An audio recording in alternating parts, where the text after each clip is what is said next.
جب ماہ سیام رمضان المبارک جلوہ گر ہوتا ہے، جنت کے 8 دروازے کھول دیے جاتے ہیں، جہنم کے دروازے بند کر دیے جاتے ہیں اور شیاطین جکڑ دیے جاتے ہیں۔ اللہ جل شانہ اس موسم رحمت میں خاص عنایات اپنے بندوں پہ فرماتا ہے۔ ایک نفل ادا کرنے سے فرض ادا کرنے کا ثواب ملتا ہے اور ایک فرض ادا کرنے سے 70 فرائض ادا کرنے کا ثواب ملتا ہے۔ اسی طرح راہ خدا میں 1 روپیہ دو گے تو 70 روپے خرچ کرنے کا ثواب ملے گا۔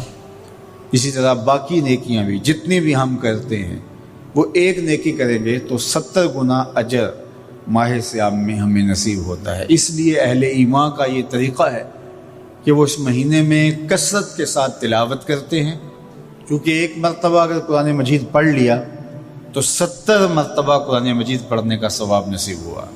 ماہ سیام میں چونکہ شیطان بندھا ہوا ہوتا ہے، تو ہم اپنے آپ کو نیکی کی طرف اگر لانا چاہیں تو اتنی رکاوٹیں نہیں ہوتی جتنی عام دنوں میں ہوتی ہیں، لیکن اس کے باوجود بہت سارے لوگ ہیں جو رات کو بڑا پکا ارادہ کر کے سوتے ہیں کہ میں صبح وقت پہ اٹھوں گا اور نوافل بھی پڑھوں گا اور نماز بھی ادا کروں گا، لیکن جب صبح ہوتی ہے تو انہیں یا تو جاگ نہیں آتی یا نیند سے بیدار ہو جاتے ہیں، بستر سے اٹھا نہیں جاتا۔ جبکہ وہی شخص انہوں نے صبح سبزی منڈی جانا ہو تو چھلانگ لگا کے اٹھتے ہیں اور سبزی منڈی پہنچتے بھی ہیں۔ سستی، طبیعت کا کسل نہیں ہوتا۔ عمومی طور پہ ہم اپنے آپ کو بیمار تصور کر لیتے ہیں اور سستی اور کسل کا نام دے کر کے، بہانہ دے کر کے ہم کہتے ہیں کہ بس کیا کریں، ہم کو ارادہ کرتے ہیں روز لیکن ہم سے اٹھا نہیں جاتا، بس طبیعت اس طرح کی ہے، کسل ہے، سستی ہے۔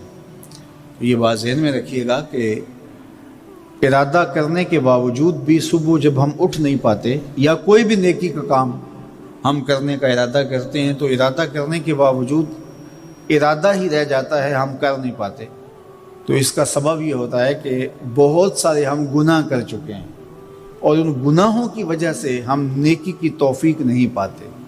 حضرت حسن بصری رضی اللہ تعالی عنہ نے یہی وجہ اس کی بیان فرمائی ہے۔ تو اس کا بہترین طریقہ یہ ہے کہ توبہ کی جائے، اور توبہ بھی سچے دل سے کی جائے، رو رو کے اللہ سے گناہوں کی معافی مانگی جائے، اور سچے دل سے جب توبہ کی جائے تو پھر سارے گناہ نہ صرف مٹا دیے جاتے ہیں بلکہ ان کو بدل کے نیکیوں میں تبدیل کر دیا جاتا ہے۔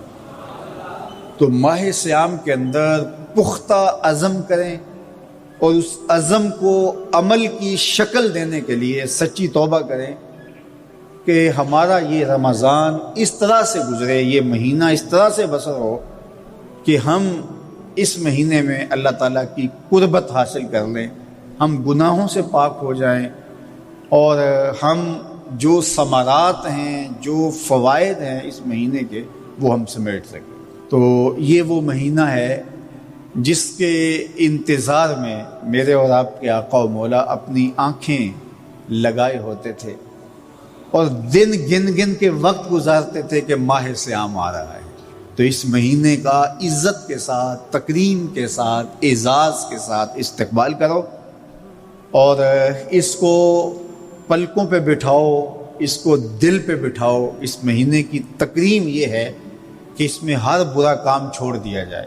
اگر کوئی شخص برا کام نہیں چھوڑتا اور روزے رکھتا ہے تو میرے اور آپ کے آقا و مولا کا ایک فرمان سن لیجئے، من لم یدع قول الزور والعمل بہ فلیس للہ حاجۃ فی ان یدع طعامہ و شرابہ۔